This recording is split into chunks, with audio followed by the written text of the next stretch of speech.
August 17, 1943. The English countryside still slept under a thin gray mist when the sound began, a low rumble that built into a trembling roar. At airfields across East Anglia, engines of B-17 flying fortresses came alive in unison. Propellers sliced through morning fog as air crews, faces pale under heavy flight gear, climbed into their bombers. Mechanics slapped the sides of fuselages, giving one last nod before stepping back. In the control tower, green flares rose into the dawn sky. It was time. From above, the sight was almost biblical. Hundreds of bombers rolling down runways, wheels lifting into the cool English air, forming tight V-shaped formations that stretched to the horizon. Below, the world shrank to lines of hedgerows and narrow rivers glinting in the early light. Above, a growing sea of silver wings caught the sun, glimmering briefly before disappearing into cloud. Inside the lead bomber, the radio crackled. "Target, Regensburg." 8 hours flight. Stay tight, Godspeed. The men knew what that meant. 2,000 miles there and back. No fighter escort. No turning back. They called it a suicide run. Even the German officers waiting below, veterans of years of war, believed no one could fly that far into the Reich and return alive. But the bombers kept climbing, steady and resolute, heading east into the heart of Germany. The sky was calm, for now. By mid-1943, the war in Europe had reached a grim equilibrium. Nazi Germany's iron grip stretched from the Atlantic coast to the edges of Russia. The British had survived the Blitz. The Soviets were fighting back at staggering cost, and in the skies over Europe, a new and untested force was preparing to strike at the very heart of Hitler's empire, the U.S. 8th Air Force. It was the largest concentration of air power ever assembled. But it was built on an idea that many, even among its own leaders, doubted could work: daylight precision bombing. When the Americans arrived in England in 1942, they brought a philosophy of war that differed sharply from their British allies. The Royal Air Force, scarred by catastrophic losses in daylight missions, had shifted to night bombing, large-scale raids that blanketed industrial cities with explosives and fire. The Americans, however, believed in the power of precision, striking specific targets, factories, oil refineries, ball-bearing plants, in daylight, using the Norden bomb sight, a device so secret it was said to be worth more than a man's life. With its gyroscopic stabilizer and optical precision, the Norden promised accuracy within a few hundred feet from high altitude. It was the cornerstone of the U.S. strategy: cripple Germany's war machine without destroying entire cities. But that vision would come at a cost. From their bases in East Anglia, the first American bomber crews faced an enemy unlike any they had ever encountered. The Luftwaffe controlled the skies over Europe, its fighter wings honed by years of combat. German radar tracked incoming formations as soon as they crossed the North Sea, and within minutes, squadrons of Bf-109s and Fw-190s were climbing to intercept. Each raid became a test of endurance, a race through flak and fighter attacks to the target and back, often 8 to 10 hours in freezing, oxygen-starved altitudes. The crews flew in tight formations, overlapping fields of fire with their machine guns, transforming their bombers into flying fortresses of mutual protection. Yet the illusion of invincibility shattered quickly. Missions over occupied France and the Low Countries were bloody, but survivable. Over Germany it was different. The distances grew longer, the defenses denser, and the margin for error vanished. In January 1943, the combined bomber offensive was agreed upon between the Allies, a coordinated plan to devastate Germany from the air. The Americans would strike by day, the British by night. Their goal: to grind down the Reich's industry, destroy its capacity to wage war, and break the will of its people. The 8th Air Force expanded rapidly, filling English airfields with B-17 flying fortresses and B-24 Liberators, their crews young, most barely in their 20s. They trained relentlessly, learning formation flying, defensive gunnery, and the routines that would keep them alive, if only barely. The missions were grueling from the start. The air war demanded a special kind of courage, not the quick, instinctive bravery of a soldier in battle, but a slow-burning endurance. Crews sat for hours in deafening noise, inside unheated aluminum shells, temperatures dropping to 40 degrees C. Frostbite, hypoxia, and mechanical failures claimed nearly as many lives as German flak. When the bomb bay doors opened at 25,000 feet, the crew could see their targets only as distant specks amid smoke and haze, trusting their bombardier's steady hand on the Norden site. The bombs fell, invisible at first, then flaring as explosions stitched across rail yards and factories below. But even as the formations turned for home, the worst was often still ahead.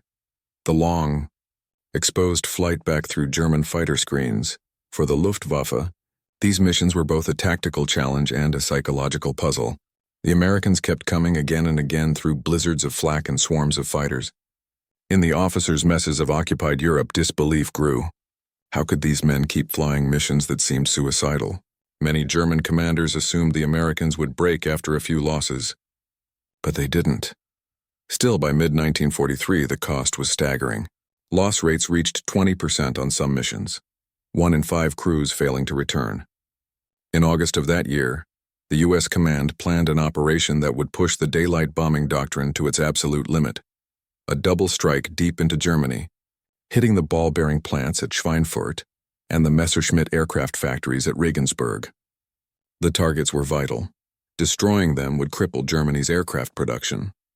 But the distance was immense, nearly 1,500 miles round trip, far beyond the range of fighter escorts. Every airman knew what that meant. The raid would test everything: the strength of the planes, the discipline of the crews, and the very idea that daylight bombing could survive against the Luftwaffe. The Germans, too, were ready. They had radar networks stretching across Europe, fighter bases positioned in layers, and pilots with thousands of hours of combat experience. As dawn broke on August 17, 1943, the 8th Air Force began launching wave after wave of bombers from England. On the ground in Germany, Luftwaffe officers watched the radar screens in disbelief. Hundreds of American bombers flying straight into the heart of Bavaria, with no fighter cover. "They'll never come back," one officer muttered, and at that moment few disagreed. But the Americans were not turning back. The doctrine of daylight precision bombing was being tested in fire and blood. Every plane that climbed into the sky that morning carried not just bombs, but the weight of an idea that technology, discipline, and courage could overcome fear, distance, and steel. And as they crossed into German airspace, the storm waiting for them began to unfold. The sun had risen high over the European continent by the time the bomber stream crossed into enemy airspace. The contrails stretched for miles across a pale blue sky, forming ghostly lines that could be seen from the ground like celestial scars. To the German observers below, it was a surreal sight. Hundreds of aircraft flying in tight formations, slow-moving and deliberate, yet unstoppable. They called them fliegende Festungen, flying fortresses. And though the name carried grudging respect, the Luftwaffe's elite pilots saw them as prey. Inside each B-17, the tension was absolute. Every man had a job, every second mattered. The pilots held formation with surgical precision, knowing that to drift even slightly meant exposing themselves and their comrades to enemy fire. Gunners rotated in their turrets, scanning the sky for the first dark specks that would signal incoming fighters. The radio crackled, static filled and clipped. Outside, the sunlight flashed off aluminum wings as the bombers climbed higher, engines droning in perfect mechanical rhythm. Then the call came. "Bandits!" 12 o'clock high. German fighters swarmed from above and behind, diving out of the sun. Messerschmitt Bf-109s and Focke-Wulf 190s streaked toward the formation, their guns spitting tracers that cut through the sky like burning needles. The air was alive with motion. Twisting fighters, spiraling contrails, fragments of planes tumbling earthward. Bombers opened fire in every direction, their defensive guns roaring in bursts, the empty shells rattling through the fuselage like rain. It was chaos, organized only by sheer discipline. From his station in the nose turret, one bombardier could see everything: the endless sky, the smoke trails, and below, the earth turning slowly. The German planes came in waves, coordinated and ruthless. They attacked from head-on, the most dangerous and devastating angle, firing cannon shells that tore through aluminum and flesh alike. Entire bombers vanished in blinding flashes, engines torn free, wings shearing away. Yet the formations held. Every man knew that their only defense was to stay together. For the Germans, the sight was both astonishing and unnerving. They had fought the British at night when searchlights and flak made the enemy faceless. But the Americans came in daylight, faces visible behind glass, hands gripping controls, their persistence impossible to comprehend. They fly as if they are machines, one Luftwaffe pilot later said, not men. By noon, the first wave reached Regensburg. The city shimmered under the summer sun, its red rooftops and factory yards laid out in stark relief. The Messerschmitt assembly plants were visible even from 20,000 feet, long rows of hangars and workshops. Flak guns opened fire from the ground, the black bursts filling the sky in perfect deadly rhythm. Every explosion shook the bombers, shrapnel punching through fuselages, ripping holes through the wings. Inside, the crews worked in mechanical silence. The bombardiers aligned their sights, tracking the targets below, while the pilots held steady through the turbulence. Bomb bay doors open.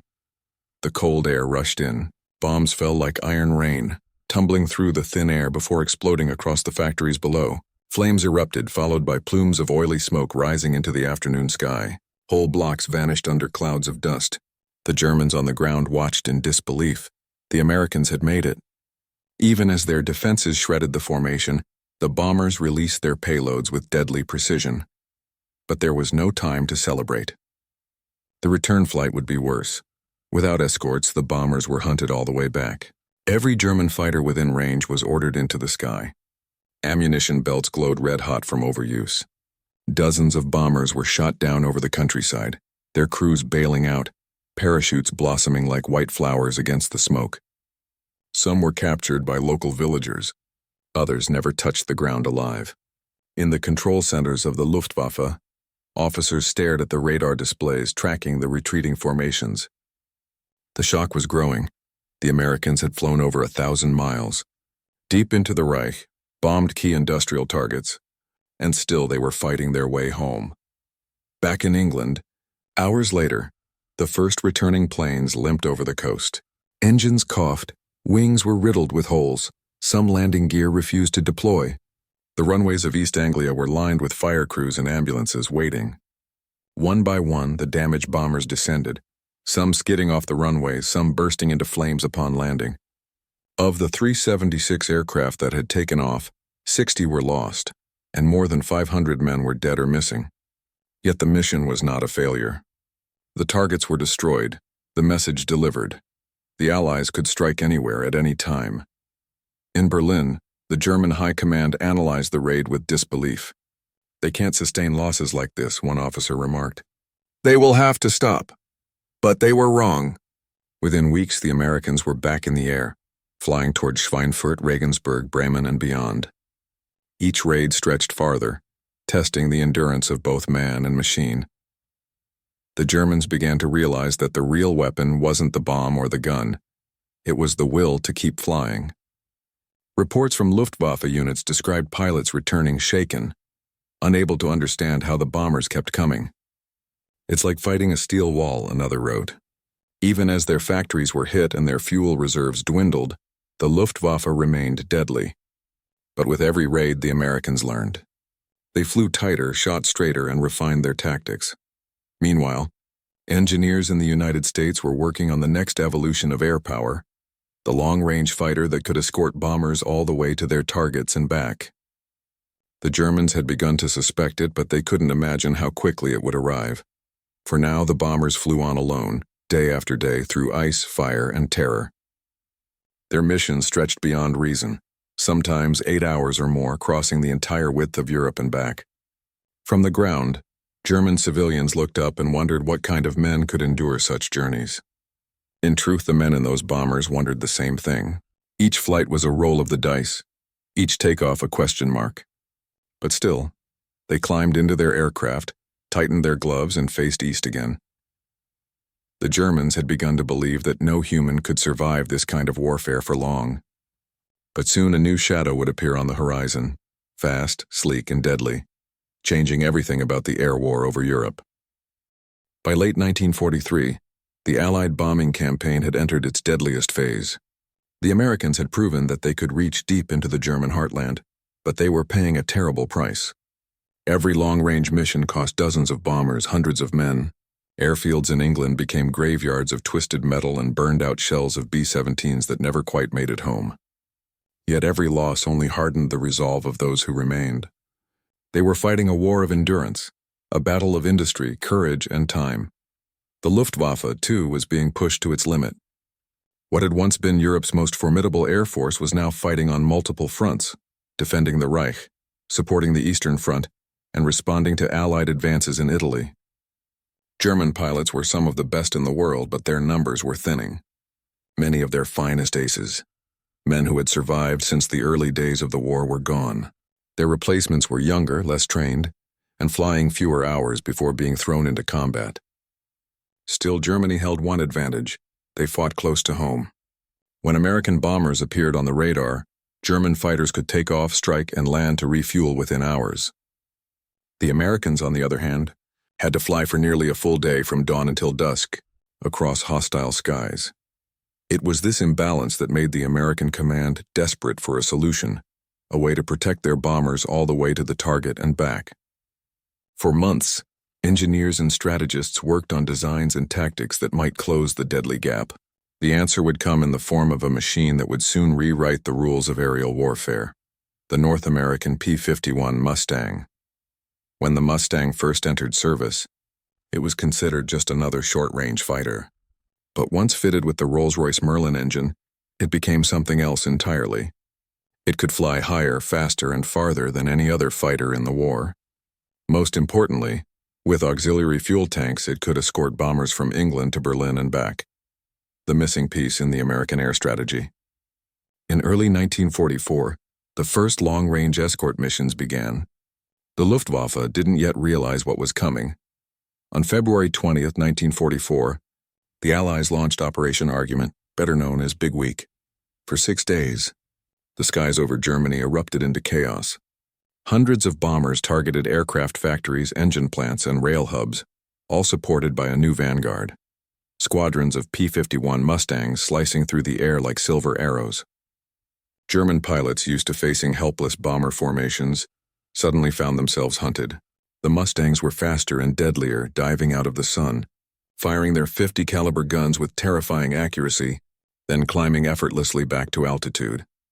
In the words of one German ace, "It was as if the sky itself had turned against us." The battles were furious.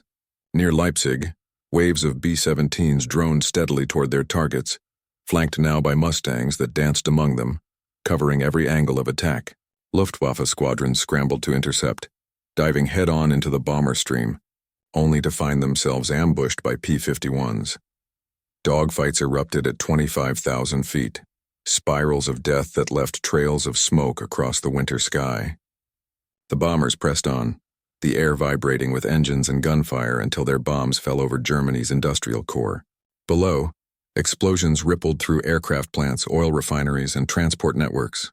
In one mission alone, the Allies destroyed over a quarter of Germany's aircraft production capability. But it was more than just physical damage, it was psychological. The Luftwaffe had long seen itself as invincible in its own skies. Now, its pilots were being shot down over their own cities by enemy fighters that seemed to appear from nowhere. By the end of Big Week, Germany had lost over 600 aircraft. Many of its veteran pilots were dead or captured. American losses were heavy too, but the balance had shifted. For the first time, the bombers returned in large numbers. Crews who had once prayed merely to see the English coast now began to believe they might actually survive the war. The impact of the P-51 was immediate and profound. German officers who had once dismissed the daylight raids as unsustainable now watched in disbelief as bomber formations returned day after day, stronger than before. They were supposed to break, one Luftwaffe colonel said, but instead they multiplied. The Luftwaffe tried to adapt and changing tactics, developing new aircraft, even rushing the advanced Me-262 jet fighter into production, but it was too late. The Allied bombing campaign had become a storm that no amount of engineering or bravery could stop. The German air defense network was being torn apart from within. Fuel depots were bombed, transportation crippled, replacement parts scarce. Every time the Germans took to the sky, they risked never returning. By the spring of 1944, the Allies controlled the air over Western Europe. The raids grew larger, bolder, Berlin itself became a regular target, its skies filled with the thunder of American bombers. Even in daylight, the city was plunged into darkness by smoke and flames. And now, when German civilians looked up, they saw something they had never imagined possible. American bombers escorted by swarms of fighters, stretching from horizon to horizon, unchallenged. For the men on the ground, both soldiers and civilians, and the sight was both terrifying and awe-inspiring. To the Luftwaffe officers in command posts, it was devastating. Their calculations, their confidence, and their faith in German air superiority had all been broken. "We could not stop them," one senior officer admitted after the war. "We could only watch."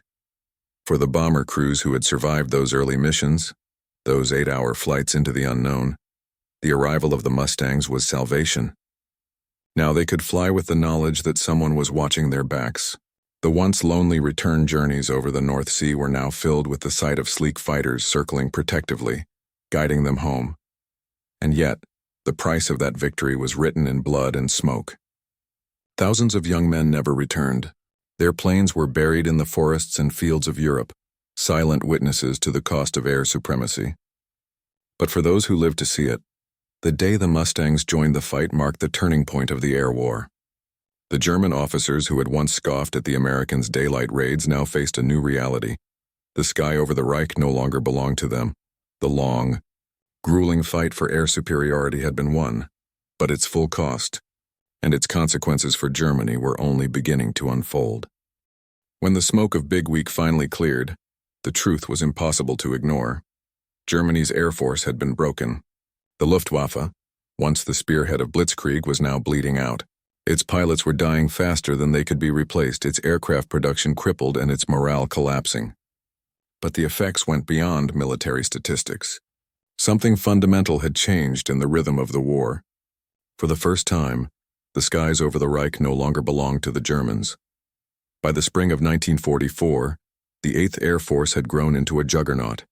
Its bases across England were humming with constant motion, ground crews fueling, arming and repairing aircraft, bomb loaders fitting tons of explosives into steel bays, pilots preparing for another mission that could last nearly half a day. The new rhythm of the war was relentless. Bombers took off in waves at dawn, disappeared over the horizon, and returned hours later, damaged, exhausted, but alive. Where once only half the formation might have returned, now nearly all came back. In German command posts, disbelief gave way to dread. Reports flowed in from across the country: Hamburg, Hanover, Kassel, Frankfurt, Berlin, all under attack in broad daylight. The precision that had once seemed a naive American fantasy was now an industrial nightmare for the Reich. Ball-bearing plants, oil refineries, and aircraft factories were being hit again and again until nothing remained but twisted steel and cratered earth. Even the transport networks, where railways, bridges, fuel depots, were under constant assault. The destruction of oil production in particular was catastrophic. Without fuel, the Luftwaffe couldn't train new pilots, couldn't fly patrols, couldn't even move its remaining aircraft between bases.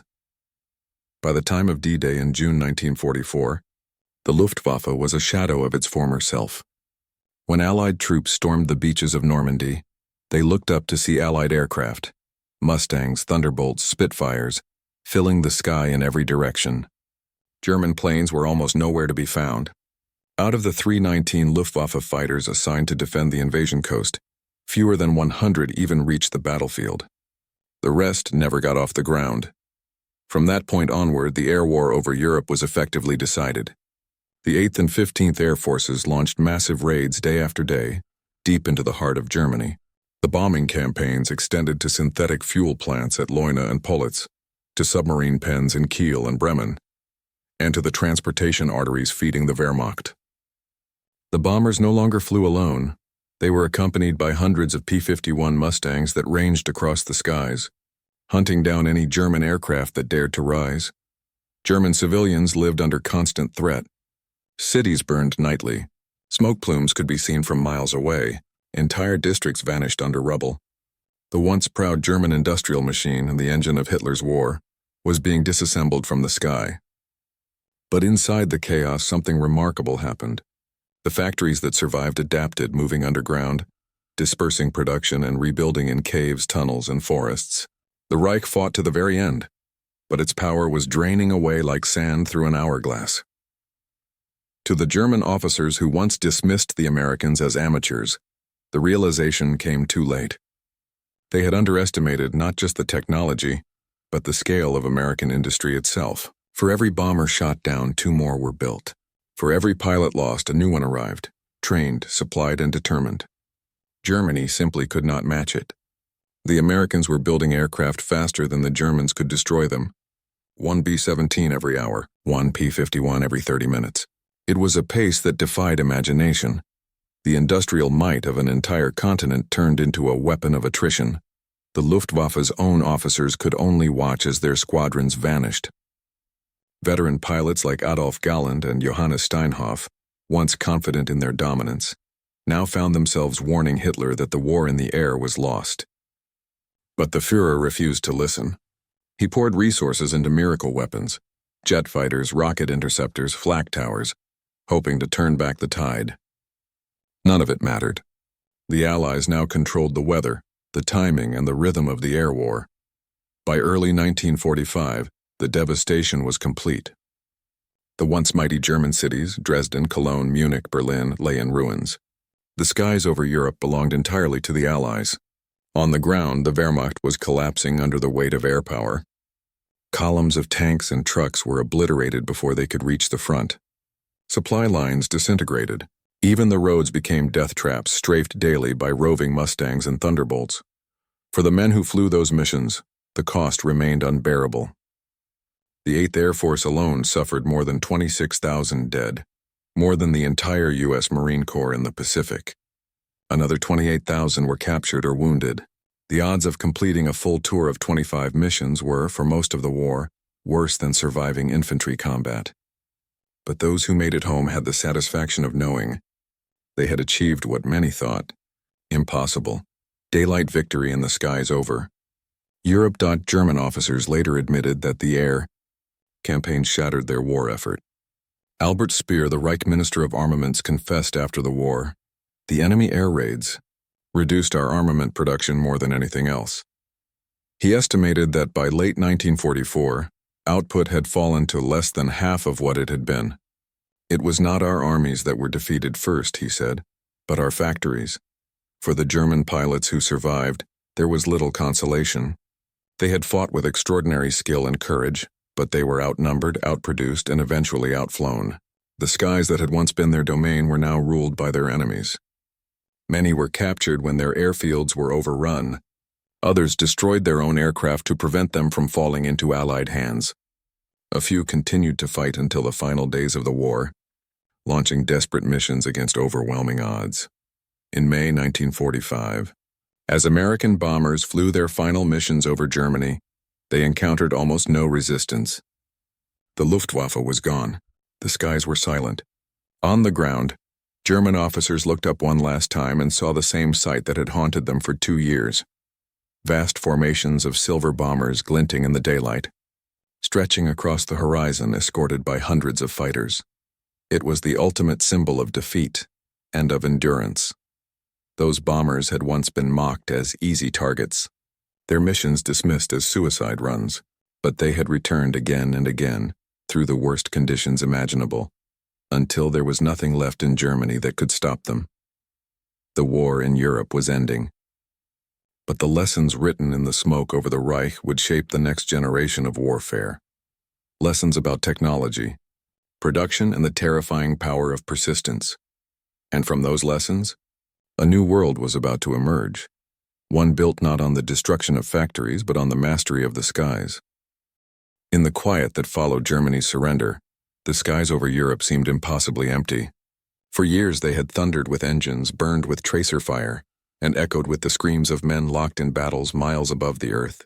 Now only silence, a heavy, almost sacred stillness settled over the ruins below. The bomber crews who survived those long missions finally had time to breathe.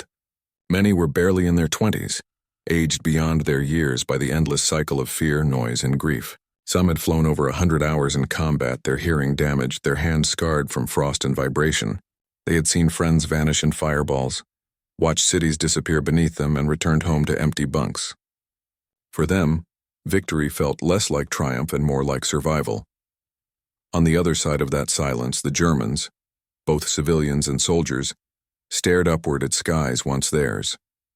The officers who had commanded the Luftwaffe, men who once believed their dominance eternal, now understood that they had witnessed the dawn of a new age. No fortress, no army, no ocean could protect a nation from the reach of air power. The world had changed forever. The long-range daylight raids had done more than win a war. They had redefined it. They proved that endurance, coordination, and industry could overcome even the most skilled opponents. Factories in Detroit and Seattle had defeated fighter squadrons in Europe. The machine had outlasted the pilot. It was a transformation that would echo for generations, shaping how nations fought, built, and prepared for the conflicts to come. And yet, amid the wreckage, a deeper truth remained, that behind every mission, every gleaming bomber, every statistic, there had been human lives. Ordinary men climbing into cold cockpits knowing they might never return. Their courage and endurance were as vital as any engine or bullet. For the German officers who once watched those bombers vanish into the horizon, the lesson was unforgettable. The Americans had not only built machines that could cross an ocean, they had built a spirit that could not be broken. The war had begun with Germany's domination of the skies. It ended with those same skies filled with the sound of American engines, the echo of a victory forged not in speed, but in persistence.